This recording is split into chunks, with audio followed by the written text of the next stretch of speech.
So now again in this video, I am taking up laws of chemical combination from the chapter 1, some basic concepts of chemistry, grade 11. Laws of chemical combination मैंने अपने previous videos में करवाए थे आपको. Law of constant composition, then law of multiple proportion, law of reciprocal proportion, law of conservation of mass. There is one more law that is Gay-Lussac's law of combining volumes. उस पे numerical नहीं है as of now, तो इसीलिए मैं वो law include नहीं करूंगी. तो अब जो है मेरा ये थर्ड वीडियो है, it will include all that 4 laws of chemical combination. जो मैं फिफ्थ बता रही हूँ, Gay-Lussac's law, that is not in, I mean उस पे बेस्ड कोई न्यूमेरिकल नहीं है इसमें अभी के लिए. तो अभी हम वही 4 लॉज जो हैं, law of constant composition, law या definite proportion, law of conservation of mass, law of multiple proportion and law of reciprocal proportion पे ही न्यूमेरिकल करेंगे. तो चलिए फर्स्ट न्यूमेरिकल सॉल्व करते हैं. So the first numerical is 1.375 gram copper oxide was reduced by hydrogen and 1.098 gram copper was obtained. In another experiment, 1.1878 gram of copper was dissolved in nitric acid and the resulting copper nitrate was converted into copper oxide by ignition. The weight of copper oxide formed was 1.476 gram. Show that these results prove the law of constant composition. तो इसमें हो क्या रहा है, दो base से copper oxide के बारे में बात की जा रही है कि एक में जो कॉपर ऑक्साइड है, जो ये फर्स्ट वाला केस है, 1.375 ग्राम कॉपर ऑक्साइड है, इसको रिड्यूस किया बाय हाइड्रोजन. रिड्यूस करने का मतलब बेसिकली क्या किया, इसमें से ऑक्सीजन रिमूव कर दी एंड कॉपर ऑब्टेन कर लिया. तो जो कॉपर का वेट है दैट इज ऑब्टेन्ड इज 1.098 ग्राम. एक सेकेंड एक्सपेरिमेंट किया जिसमें कॉपर लिया 1.178 ग्राम एंड उसको नाइट्रिक एसिड में डाला, फिर उसको हीट करके कन्वर्ट कर दिया कॉपर ऑक्साइड में. सो पहले नाइट्रिक एसिड डाला, फिर हीट किया. हम पूरी रिएक्शन पे नहीं जाएंगे, in both the case we will focus on the question कि हमें क्या कह रहे हैं.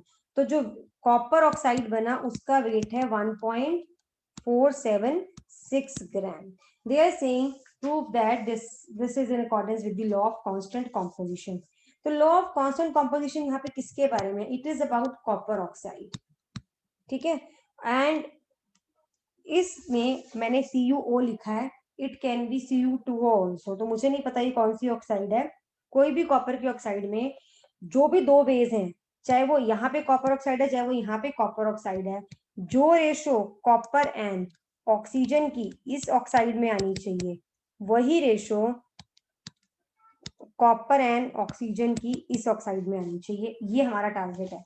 तो जो फर्स्ट वाला केस है इसमें वेट ऑफ CuO यानी कि copper oxide is 1.375 gram, right, and weight of copper given है दैट इज 1.098 ग्राम.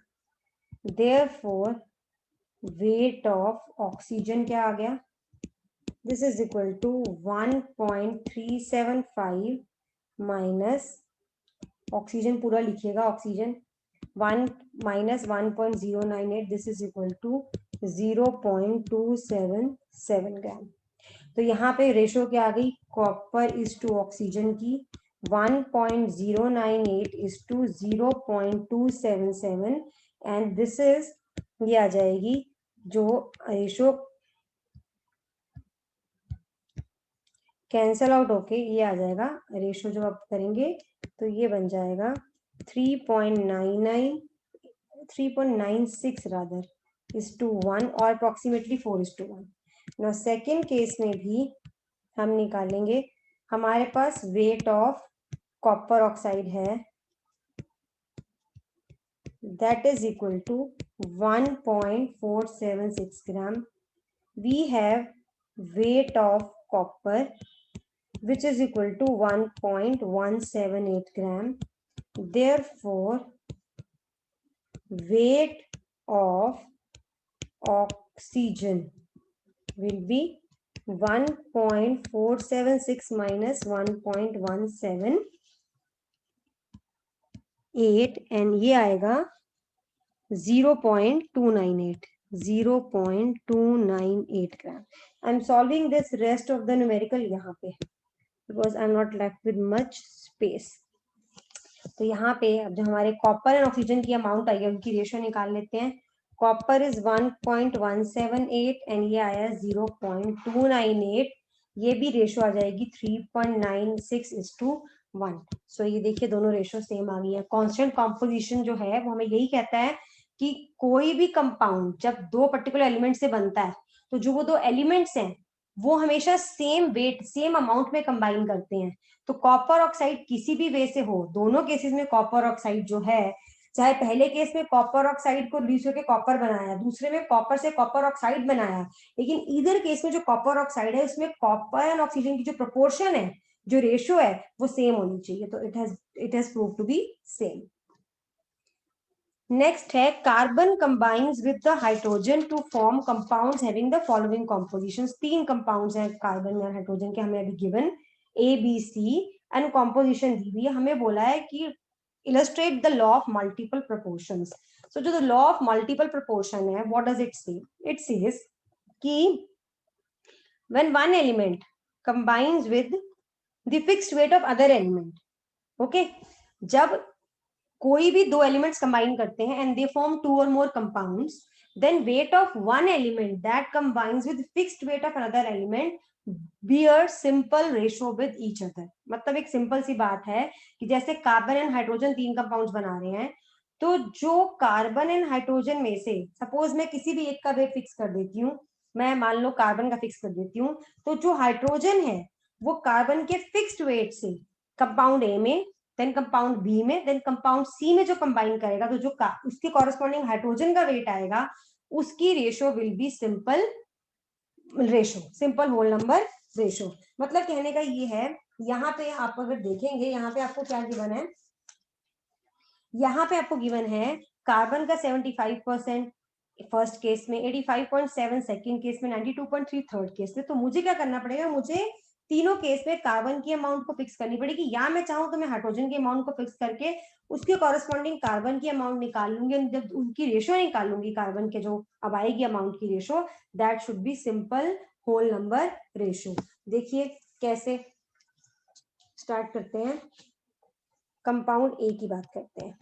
अगर 100 ग्राम ऑफ ईच कंपाउंड है तो फर्स्ट केस में क्या हो रहा है कि 25, मैं इसमें क्या कर रही हूँ, हाइड्रोजन की अमाउंट फिक्स कर रही हूँ. It's up to you, you can fix the amount of carbon also. 25 gram of hydrogen combines with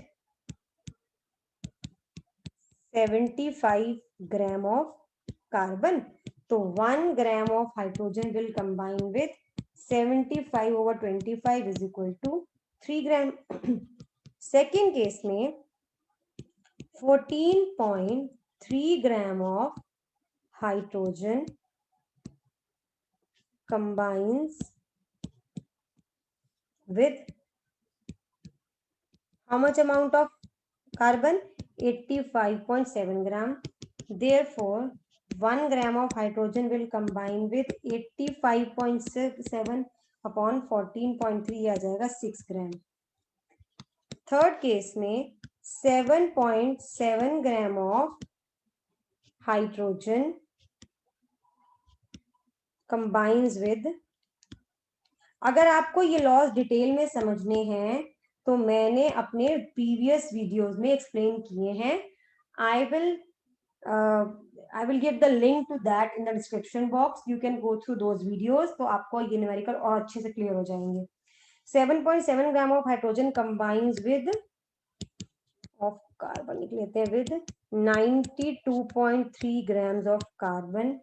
Therefore 1 gram of hydrogen will combine with 92.3 upon 7.7 and ये आ जाएगा 11.9, जिसको मैं राउंड ऑफ कर देती हूँ 12 ग्राम. ठीक है, तो अब क्या आ गई तीनों में, ए बी एंड सी में मैंने किसकी अमाउंट निकाल ली, कार्बन की अमाउंट। क्या आई कार्बन की अमाउंट, फर्स्ट में आई थी 3, फिर आई है 6, फिर आई है 12। This is 1:2:4। सो आ गई simple whole number ratio, right. चलिए अभी नेक्स्ट करते हैं। Elements A and B combine to form two different compounds as 0.3 gram A 0.4 gram B से कंबाइन करके 0.7 ग्राम एक्स बना रहा है। 18 ग्राम ए 48 ग्राम बी से कंबाइन करके 66 ग्राम कंपाउंड वाई बना रहा है। Law of multiple proportion prove करना है। मतलब ये जो दो हमें अमाउंट्स दिए ए एंड बी की, इसमें से किसी भी एक की अमाउंट को फिक्स करके दूसरे की अमाउंट निकाल के उसकी रेशियो निकालनी है, वो सिंपल होल नंबर रेशियो आनी चाहिए। सो मैं क्या कर रही हूँ, I am fixing the amount of A. So for example ये ले लेते हैं 0.3 gram of A combines with 0.4 gram of B, then 1 gram of A will combine with 0.4 upon 0.3. This is 1.33. Second case में क्या हो रहा है, 18 gram of A combines with how much, 48 gram of B, then 1 gram of A will combine with 48 upon 18, that is ये आ गया 2.66। सो ratio क्या आ गई हमारी अब इसकी B की, दोनों कंपाउंड्स में, compound 1 X and compound Y में ये आ गई 1.33:2.66। दिस इज 1:2 एंड यही हमें प्रूव करना था। लॉ ऑफ मल्टीपल प्रोपोर्शन ऐसे ही प्रूव किया जाता है, राइट। चलिए नेक्स्ट करते हैं। Hydrogen peroxide and water contain 5.93% and 11.2% of hydrogen respectively. Show that the data illustrates the law of multiple proportions. Now hydrogen peroxide is H2O2. इसमें hydrogen की percentage कितनी है, 5.93% हाइड्रोजन, राइट। एंड H2O में कितनी है, 11.2% hydrogen. We have been asked to prove the law of multiple proportion. 5.93% अगर hydrogen है तो ऑक्सीजन कितनी हो गई, 94.07% ऑफ ऑक्सीजन हो गई 100 में से माइनस करके, एंड इसके अंदर हो गई 88.2% ऑफ ऑक्सीजन, राइट। आ गई। अब हमें again law of multiple proportion prove करने के लिए किसी एक का वेट फिक्स कर देंगे और दूसरे के वेट को उसके अकॉर्डिंगली निकाल के हम उसकी रेशो निकाल लेंगे। तो पहले हम लेते हैं हाइड्रोजन पेरोक्साइड का केस। इस केस में मैं ऑक्सीजन की अमाउंट फिक्स कर रही हूँ, तो 94.07 ग्राम of oxygen combines with 5.93 grams of hydrogen.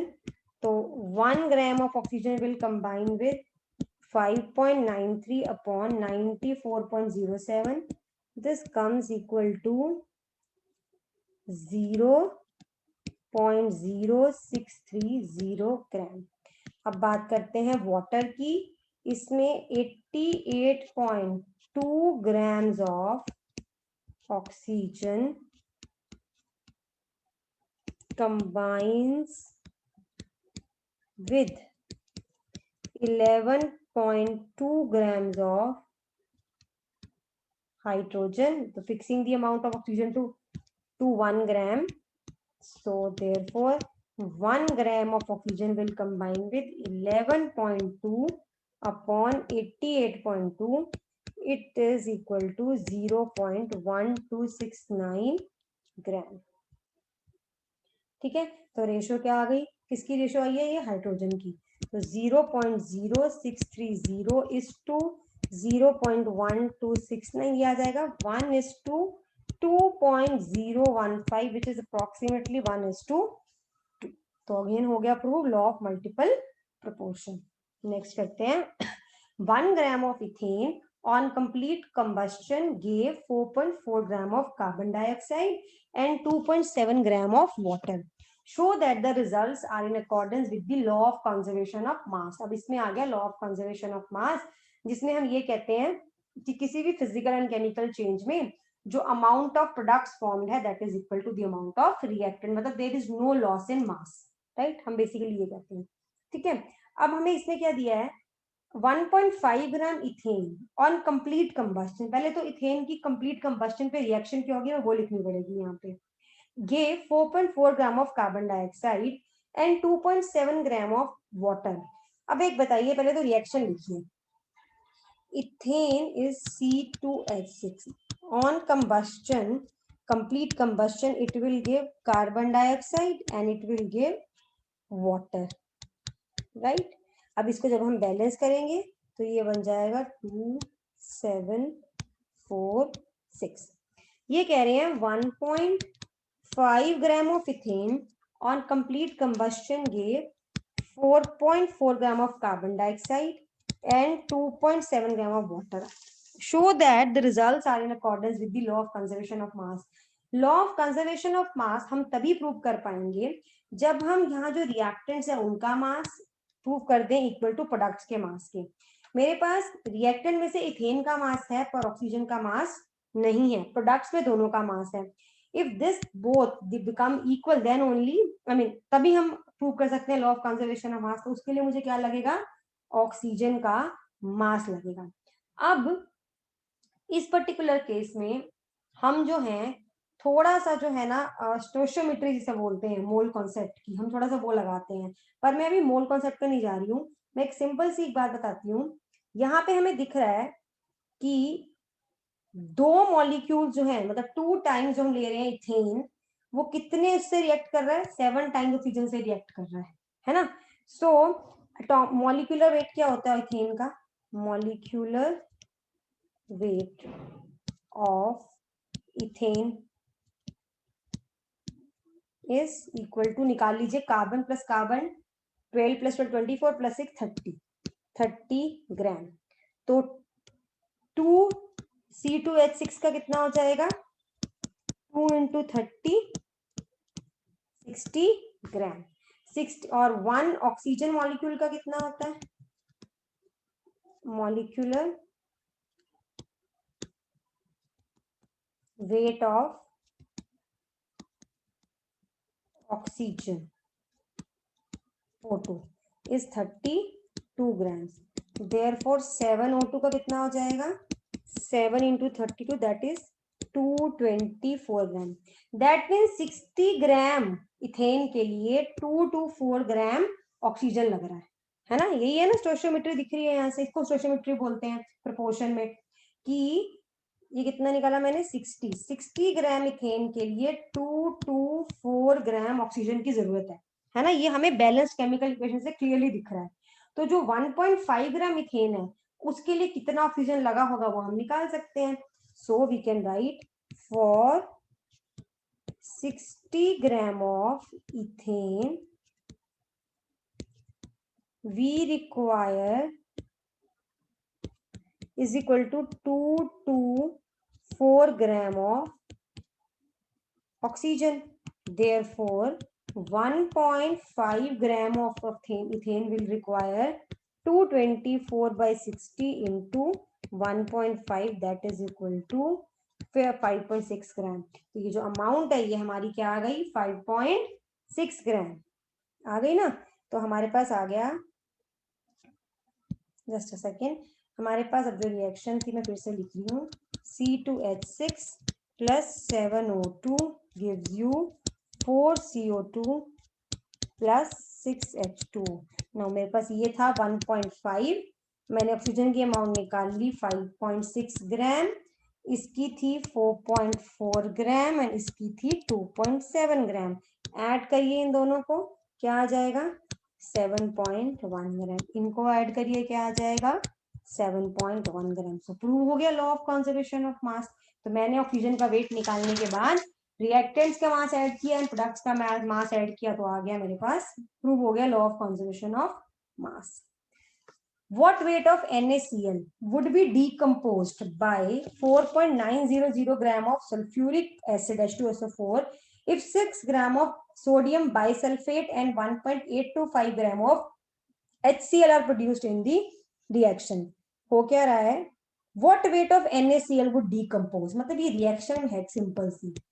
NaCl का कितना वेट, मतलब NaCl कितने अमाउंट में रिएक्ट करेगा bye 4.9 gram of sulfuric acid if 6 gram of NaHSO4 and 6 gram of NaHSO4 and 1.825 gram of HCl are produced in the reaction. तो बस ये निकालना है.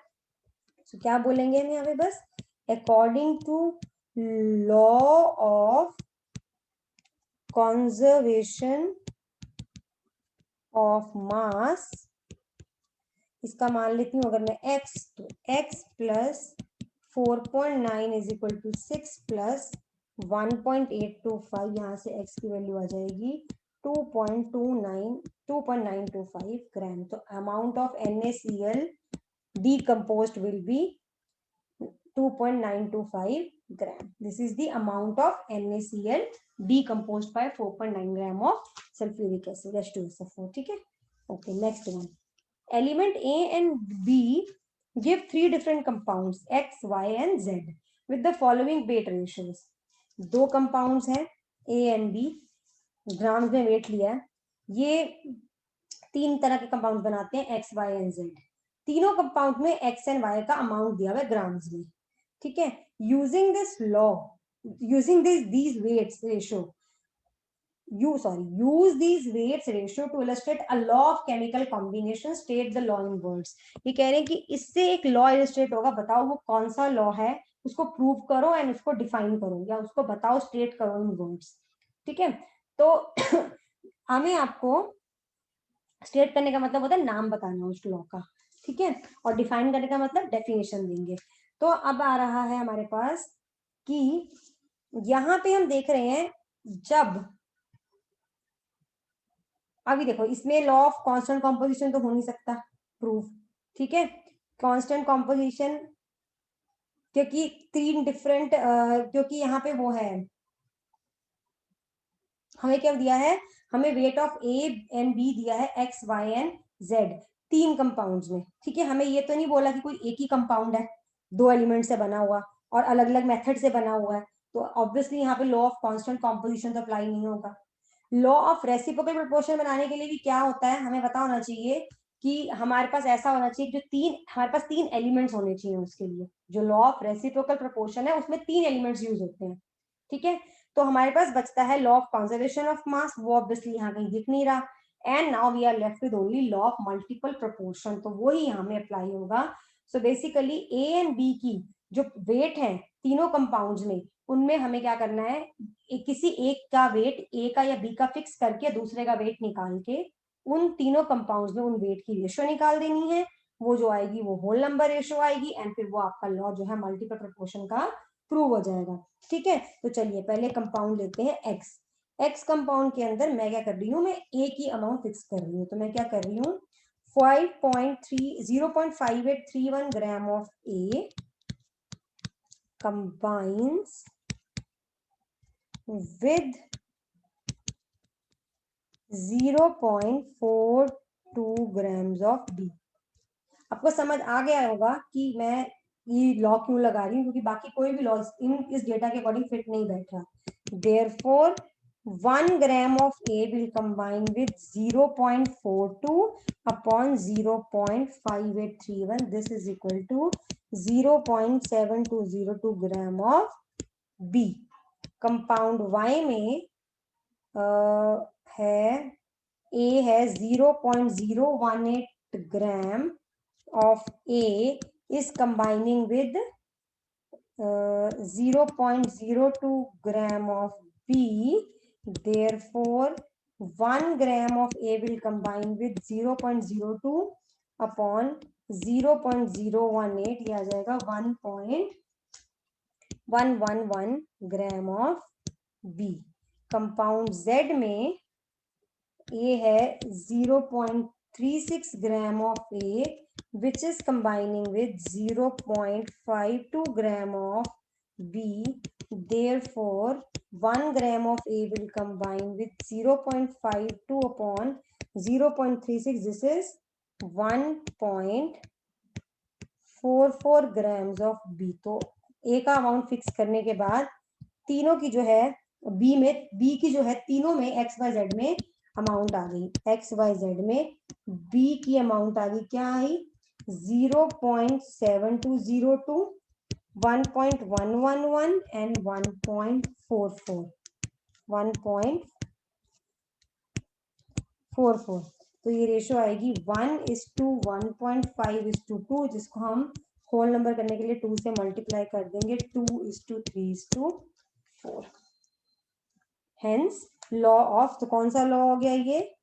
लॉ ऑफ मल्टीपल प्रोपोर्शन, जो ये कहता है कि अगर दो एलिमेंट्स कंबाइन करके दो या दो से ज्यादा कंपाउंड्स बनाते हैं, then weight of one of the element that combines with the fixed weight of other element bears the simple whole number ratio with each other। और वही हमने प्रूव कर दिया कि यहाँ पे B जो है, B एलिमेंट है, उसको हमने A की 1 ग्राम से फिक्स करके, मतलब 1 ग्राम फिक्स करके A की, तो जो B की अमाउंट आई है तीनों कंपाउंड में, उसकी रेशियो निकाली है, and that is simple whole number ratio. Okay, next one. 0.7 gram of iron combines directly with 0.4 gram of sulfur to form FeS. If 2.8 gram of iron are dissolved in dilute HCl, मतलब ये पूरे steps किए हैं हमने, dilute HCl, फिर कुछ X बनेगा, फिर उसमें सोडियम सल्फाइड बन डाला, फिर हमारा बन गया आयरन सल्फाइड। कितने अमाउंट में बना? आयरन सल्फाइड बना 4.4 ग्राम में। ये प्रेसिपिटेट्स बनते हैं इसके, फेरस सल्फाइड के, ये बने 4.4 gram. Show that these data prove that law of constant composition, constant proportion या कांस्टेंट कंपोजिशन या डेफिनेट प्रोपोर्शन एक ही बात होती है। क्या मतलब हुआ इसका? कि आयरन और सल्फर की रेशो यहाँ पे एंड आयरन एंड सल्फर की रेशो यहाँ पे सेम आनी चाहिए, ये बात हुई यहाँ पे। तो जो फर्स्ट है, ठीक है, फर्स्ट वाला केस है, इसमें तो क्लियर है आयरन एंड सल्फर की रेशो 0.7:0.4, ठीक है। ये आएगी, एक सेकेंड में निकाल के देखती हूँ कितनी आई है, कैलकुलेट नहीं की। ये आएगी 0.7:0.4, ये आएगी 1.75:1। एंड सेकेंड केस में मेरे पास आयरन की अमाउंट है 2.8 ग्राम, 8 ग्राम्स। आयरन सल्फाइड की अमाउंट है 4.4 ग्राम्स, तो सल्फर की अमाउंट क्या हो जाएगी? 4.4 minus 2. This is equal to 1.6 gram. तो आयरन इज टू सल्फर की रेशो इसमें क्या है? 2.8:1.6। अगेन ये आ गई 1.75:1। तो दोनों कंपाउंड्स, दोनों वे से जो आयरन सल्फाइड है, दोनों जो भी मेथड्स हैं या जो भी दोनों चीजें हैं, उसमें जो आयरन सल्फाइड है उसकी रेशो दोनों में same I, hence this proves law of constant composition. Next, 1 gram of oxygen combines with 0.126 gram of hydrogen to form water. 1 gram of nitrogen combines with 0.216 gram of hydrogen to form ammonia. Predict the weight of oxygen required to combine with 1 gram of nitrogen to form an oxide. क्या है यहाँ पे state अभी आपको बताया नहीं है, कौन सा लॉ है, आपको खुद दिमाग लगाना पड़ेगा। देखो, ऑक्सीजन कंबाइन कर रहा है हाइड्रोजन से to form water, nitrogen combine कर रहा है हाइड्रोजन से टू फॉर्म अमोनिया। अब क्या है, ऑक्सीजन कंबाइन करेगा with nitrogen to form nitrogen की कोई ऑक्साइड। ऑक्साइड हमें नहीं पता कौन सी ऑक्साइड क्या बन रही है। ये कह रहे हैं weight of oxygen required to combine, मतलब यहाँ पे जो नाइट्रोजन ऑक्सीजन की रेशो है ना, वो बतानी है कि 1 ग्राम ऑक्सीजन के लिए कितने अमाउंट में यहाँ पे नाइट्रोजन लगेगा इस ऑक्साइड को बनाने के लिए। तो ये जो सारा डेटा है ये हमें कौन सा लॉ बता रहा है, लॉ ऑफ रेसिप्रोकल प्रोपोर्शन। इस डाटा से क्लियर हो रहा है कैसे, ऑक्सीजन इसमें, सॉरी हाइड्रोजन इसमें ये है और कॉमन एलिमेंट हमारा ऑक्सीजन एंड हाइड्रोजन बना रहे हैं वाटर, और यहाँ बन रहा है अमोनिया।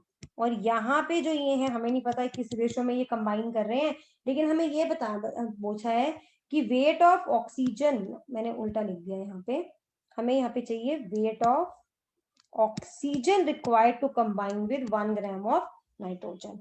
अब अगर हम लॉ ऑफ रेसिप्रोकल प्रोपोर्शन हमें याद हो तो वो ये कहता है कि जब कोई दो एलिमेंट्स किसी थर्ड एलिमेंट से सेपरेटली कंबाइन करते हैं, उसके फिक्स्ड वेट से कंबाइन करते हैं, जैसे नाइट्रोजन यहाँ हाइड्रोजन से कंबाइन कर रहा है एंड ऑक्सीजन यहाँ हाइड्रोजन से कंबाइन कर रहा है, लेकिन दोनों केसेस में जो थर्ड एलिमेंट है उसका वेट फिक्स होना चाहिए। मतलब यहाँ पे हाइड्रोजन का 3 ग्राम है, यहाँ पे 2 ग्राम है, तो अगर हम इसको फिक्स कर दें, इधर ऑफ दोनों को 2 से मल्टीप्लाई, एक को 2 से मल्टीप्लाई कर दो, एक को 3 से कर दो, 6 ग्राम हो गया हाइड्रोजन का वेट। उसके कॉरेस्पॉन्डिंग जो नाइट्रोजन और ऑक्सीजन का वेट आएगा उनकी रेशो निकालो। वो रेशो जो यहाँ पे जो नाइट्रोजन और ऑक्सीजन कंबाइन करेंगे, जो कंपाउंड बनेगा, उस रेशो से या तो क्या आनी चाहिए, सेम होती है, या फिर it is multiple of that ratio. ठीक है, ये होता है लॉ ऑफ रेसिप्रोकल प्रोपोर्शन। तो हमें यहाँ पे डायरेक्टली ये प्रूव करने को नहीं बोला, हमें ये बोला है कि ये बताओ कि ऑक्सीजन की कितनी अमाउंट लगेगी 1 ग्राम नाइट्रोजन के लिए। अब सिंपल सी बात है, अगर ये रेसिप्रोकल प्रोपोर्शन सही है, मतलब अगर ये लॉ ऑफ रेसिप्रोकल प्रोपोर्शन की बात हम कर रहे हैं, तो जो यहाँ पे जो भी अमाउंट में हमें ऑक्सीजन हाइड्रोजन दिए हैं वाटर के लिए एंड नाइट्रोजन हाइड्रोजन अमोनिया के लिए, इसमें हम हाइड्रोजन के वेट को फिक्स करके जो ऑक्सीजन एंड नाइट्रोजन की अमाउंट निकालेंगे, उसकी जो रेशो आएगी according to reciprocal proportion, that ratio should be equal to this ratio, right, और मल्टीपल ऑफ दिस रेशो। तो वहां से हम ऑक्सीजन का वेट निकाल लेंगे। कैसे, देखिए। अब है बात करते हैं वाटर की। सबसे पहले बात करते हैं यस वाटर की। क्या हो रहा है, 1 ग्राम of oxygen combines with 1 gram of oxygen combines with 0.126 gram of hydrogen। ठीक है, और अमोनिया में क्या हो रहा है, अमोनिया वाले केस में 1 gram of nitrogen combines with 0.216 gram of hydrogen. हमें हाइड्रोजन का वेट फिक्स करना है और उसके कॉरेस्पॉन्डिंग ऑक्सीजन का वेट निकालना है एंड नाइट्रोजन का वेट निकालना है। तो सबसे पहले हम वाटर वाला केस लेते हैं। सो वाटर वाले केस में क्या है, 0.126 grams of hydrogen combines with 1 gram of oxygen, therefore 1 gram of hydrogen will combine with 1 by 0.126, that is equal to 7.93 grams of oxygen, जिसको मैं राउंड ऑफ चाहूँ तो कर सकती हूँ, नहीं तो मैं ऐसे भी छोड़ सकती हूँ। ठीक है, अभी मैं यहीं ऐसे छोड़ रही हूँ। सेकेंड केस लेते हैं अमोनिया का। अमोनिया में क्या हो रहा है, 0.216 grams of hydrogen combines with कितने, 1 gram of nitrogen, right, therefore 1 gram of hydrogen will combine with 1.0216, so this is equal to 4.629 grams of nitrogen. अब मैंने हाइड्रोजन का वेट फिक्स करके क्या निकाल लिया, ऑक्सीजन एंड नाइट्रोजन की अमाउंट निकाल ली। तो नाइट्रोजन इज टू ऑक्सीजन की रेशियो निकालते हैं, 4.629 इज टू 7.93, ये आ जाएगी अप्रोक्सीमेटली 1:1.77 या 1.7। ठीक है, हमें रेसिप्रोकल प्रोपोर्शन क्या कहता है, हमें पूछा क्या है, predict the weight of oxygen required to combine with 1 gram of nitrogen to form oxide। तो नाइट्रोजन के 1 ग्राम से ये कितना रिएक्ट करेगा, वो या तो ये इक्वल होगा इसके, यानी कि 1.77 ग्राम ऑफ ऑक्सीजन, राइट, 1.77, यानी यही रेशो आ रही है ना, ये इक्वल आनी चाहिए ना according to law of reciprocal proportion, और it should be multiple of, और it should be multiple of 1.77, obviously, क्योंकि रेसिप्रोकल प्रोपोर्शन यही कहता है कि या तो ये दोनों रेशियो सेम आएंगी, देखो नाइट्रोजन तो यहाँ पे भी 1 है, लेकिन ऑक्सीजन यहाँ पे अकॉर्डिंग टू रेसिप्रोकल प्रोपोर्शन या तो 1.77 होगी या फिर multiple of this, so hence proved. हाँ, हमें निकाल लिया मतलब। Last numerical of this type on the laws of chemical combination, aluminium oxide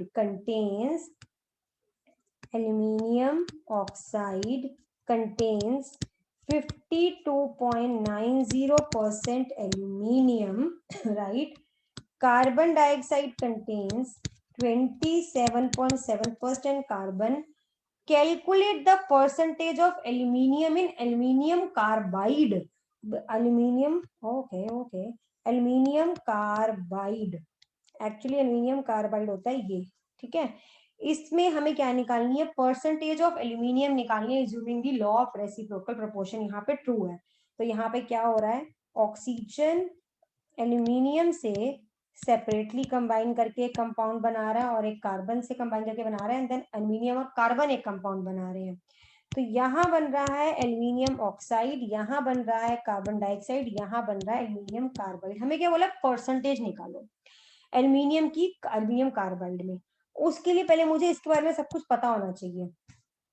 अगर मैं रेसिप्रोकल प्रोपोर्शन सही है तो इसका मतलब जो यहाँ पे इन दोनों कंपाउंड्स में एल्यूमिनियम एंड कार्बन की जो रेशो आएगी, वो रेशो इसके या तो बराबर होगी या इसका मल्टीपल होती है, तो उस रेशो को मैं यूज करके परसेंटेज निकाल सकती हूँ एल्यूमिनियम कार्बाइड में एल्यूमिनियम की। और वो कैसे निकालेंगे, वो हमें पता है कैसे निकालना है।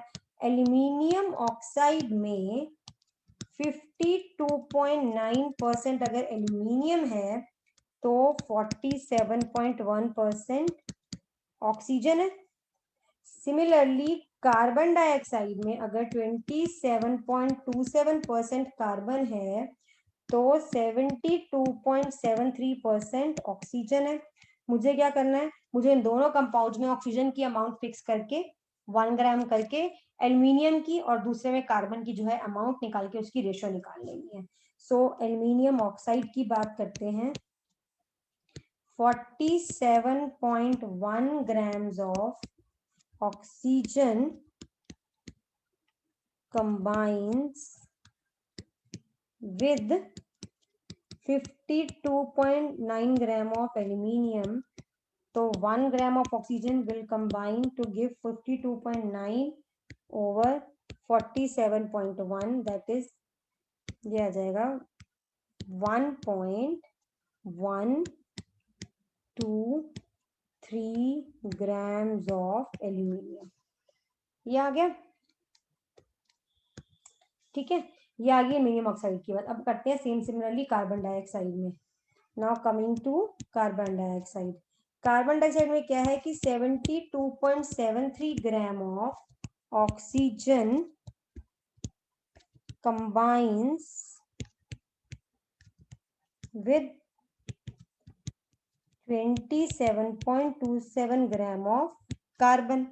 So 1 gram of oxygen will combine with 27.27 over 72.73, that is equal to 0.3749 gram of carbon. तो अब यहाँ पे एल्यूमिनियम इस टू कार्बन की रेशियो निकालते हैं। पीछे एल्यूमिनियम कितना आया था, 1.123 एंड ये आया 0.3749, ये आ गई 3:1। तो अब हमें क्या है, हमें पता है कि ये जो रेशो है, ये जो एल्यूमिनियम कार्बाइड होगा, एल्यूमिनियम कार्बाइड में या तो वो सेम होगी या उसका मल्टीपल होगी। तो हमें परसेंटेज निकालने के लिए क्या करना पड़ेगा, therefore percentage of aluminium in aluminium carbide will be equal to 3 amount of aluminium upon 3 plus 1, 4.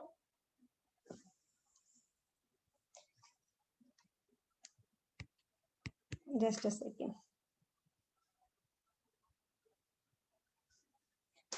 Into 100. So 3 by 4 into 100, this is equal to 75%. तो आगे परसेंटेज ऑफ एल्यूमिनियम. सो अभी हो गए हमारे बहुत सारे न्यूमेरिकल मैंने कवर कर दिए हैं on laws of chemical combinations.